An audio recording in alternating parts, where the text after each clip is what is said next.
Here I am talking about AI again.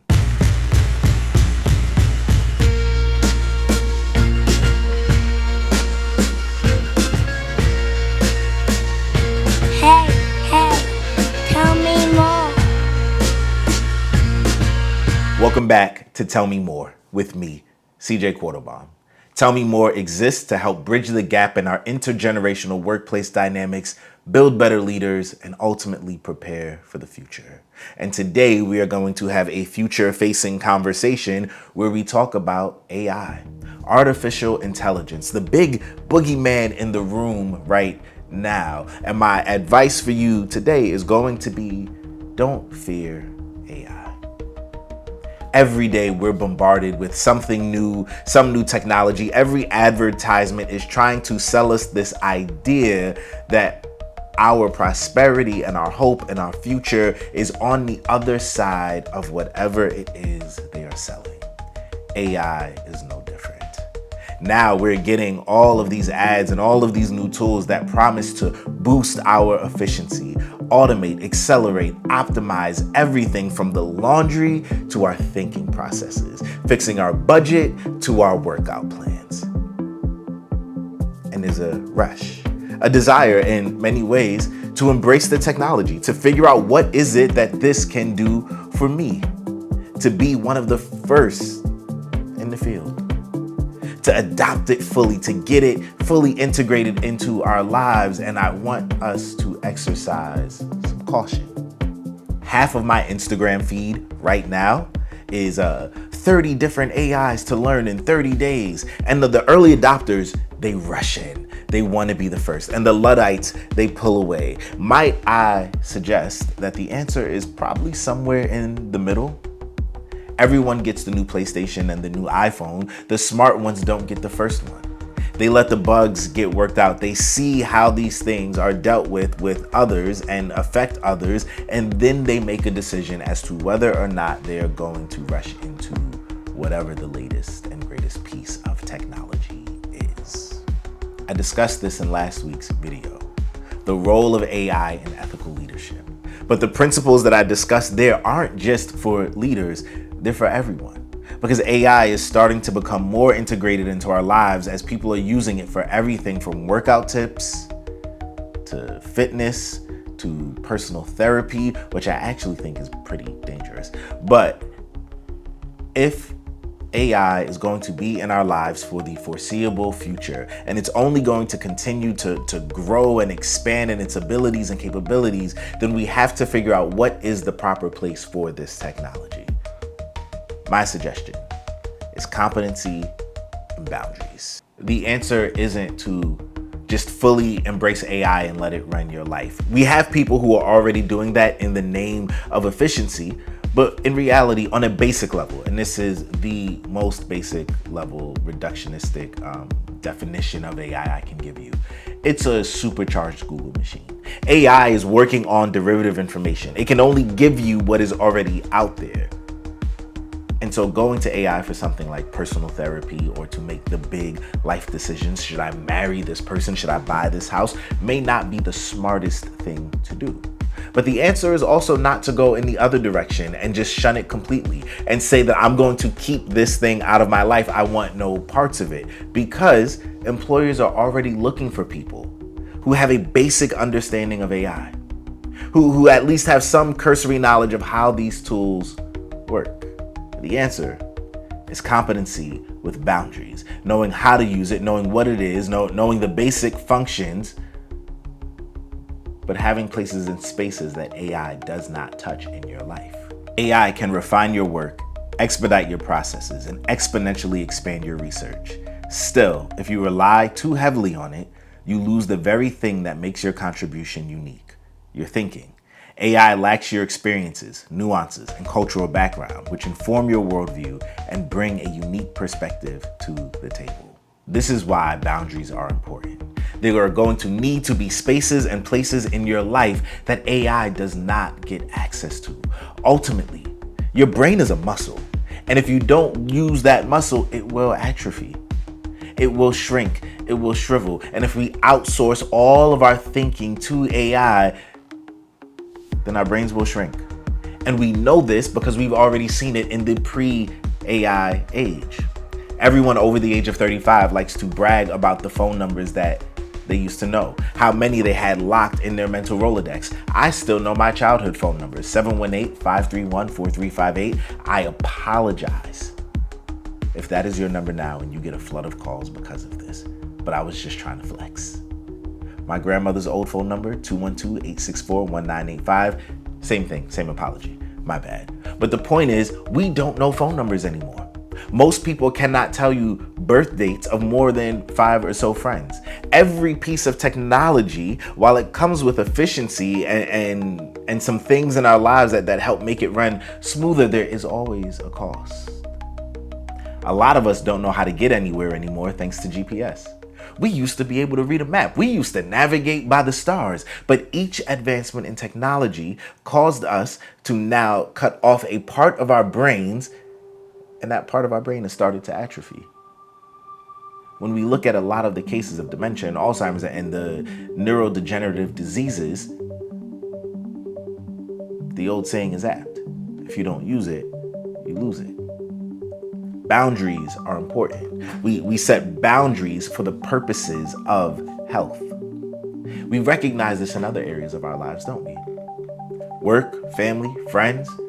There's a whole series of books on boundaries, and yet too many people in this area are rushing in, not considering boundaries, not considering the outcome of giving AI too much access and space into their lives. Sam Altman just did an interview where he said there is no privacy here. I would not recommend that you use this thing in such a way that it has unlimited access to you. The objection I hear is often, I don't want to be left behind. And I get that. None of us want to feel obsolete. None of us want to feel like we don't matter anymore, like there's no space for our contributions. You know, when I was a kid, or really when I was in college, everybody was saying you need to learn to code. And now it looks like that those jobs are the first ones to go.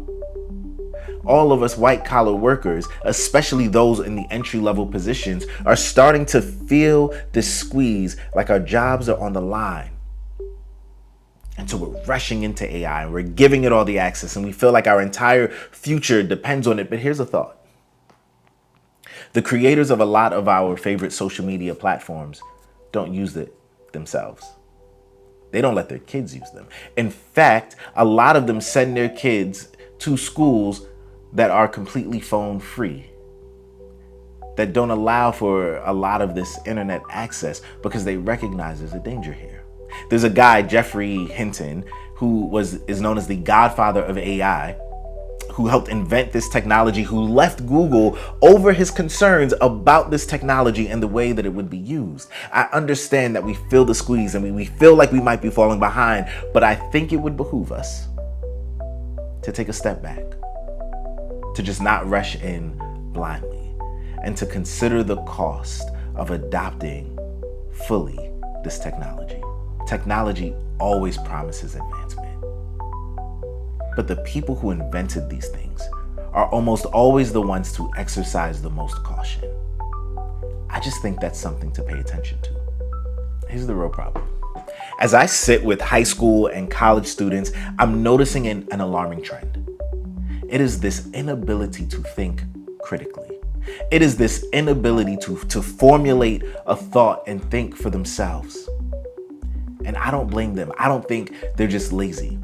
I think that the school system that they have been raised in and educated in has not taught them to love learning, but it's taught them to take tests. It's taught them that efficiency is the path to get the A. So when a new shortcut pops up, they're just responding to the system they were raised in. It's not that they're lazy and they don't want to learn. I think the lack of a love for learning has come from in the ways in which we have educated them. So if we want to see some change here, I think we need to reform our education system. Because a populace that can't think is destined to be exploited by the type of people with nefarious goals in mind. The type of people who scheme and trick their way to the top. If we want the best for the next generation, we need to reform the way we teach them. Teach them to love books again, to love reading, not to just read a section of the book because that's what's going to be on the test. To teach them to close the laptops and turn off the phones and to just think critically. I don't want you to Google the answer. I want you to sit with your thoughts. I want you to ponder this thing that we don't do anymore, but is so important for our mental faculties. As I watch my students struggle with thinking critically, I'm reminded that good boundaries are established early. Introducing AI and AI-like tools before they've mastered the basics is not advancement, it's a hindrance. If we want to raise resilient and competent people, then we need to give them spaces and opportunities to wrestle with questions, to wrestle with problems, to sit in them without having the answer so easily and readily available. And I think that if we really want this to succeed, the best way to incentivize it is that if they come up with the wrong answer, that doesn't necessarily mean a failing grade. Because kids today in school, they're so afraid of failing that they will take whatever shortcut is placed before them. But what if we said to them, yes, you will get extra points for getting the right answer, but you're not going to automatically receive an F for the wrong answer. Now, this is in the critical thinking realm, right? It's not math where there is a definitive answer. But in this realm, where I'm asking you to think critically, if you can show me how you got to the conclusion that you got to, that will be worth more. Maybe I can grade up on that, or a curve or something, however grades work these days. I haven't been in school in a long time, but you get what I'm saying. We need to incentivize critical thinking again. We need to motivate our students, our next generation, into knowing that thinking is a skill and it is a muscle that can be developed over time. But in order for them to do that, they have to put down the screens, walk away from the technology, and sit with themselves and with each other. This is what we miss about debate. Debate, I honestly believe that, and I'm going to do a post on this one day, but it is the greatest thing that I ever did for myself, or was forced into, which is a whole fun story in itself.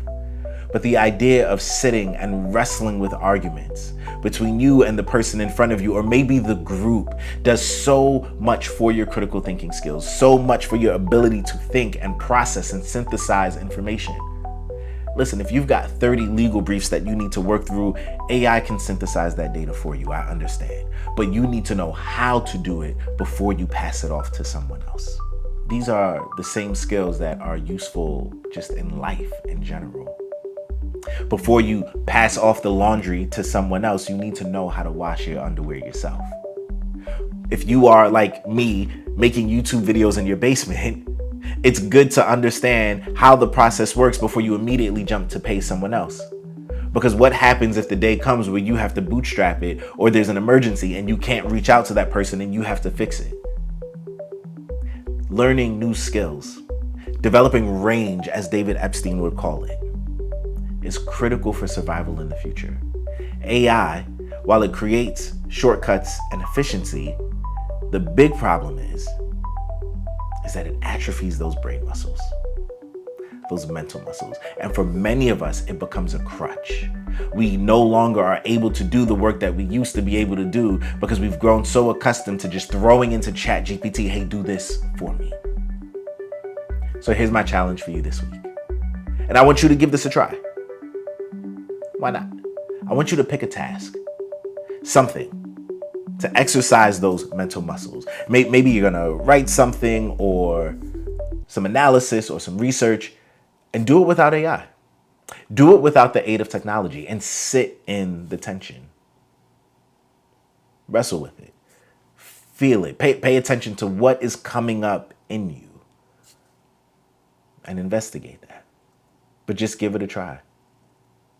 Now, I know my audience. Some of you are watching this or listening to this and thinking to yourself, CJ, I don't got time for that. I need the shortcuts. I need AI. It is going to change my life for the better, and there are no drawbacks. And I say, cool. This is a bet on the future, on what it's going to look like. So you let me know how that works out for you, because what do I know? I'm just some guy from Brooklyn.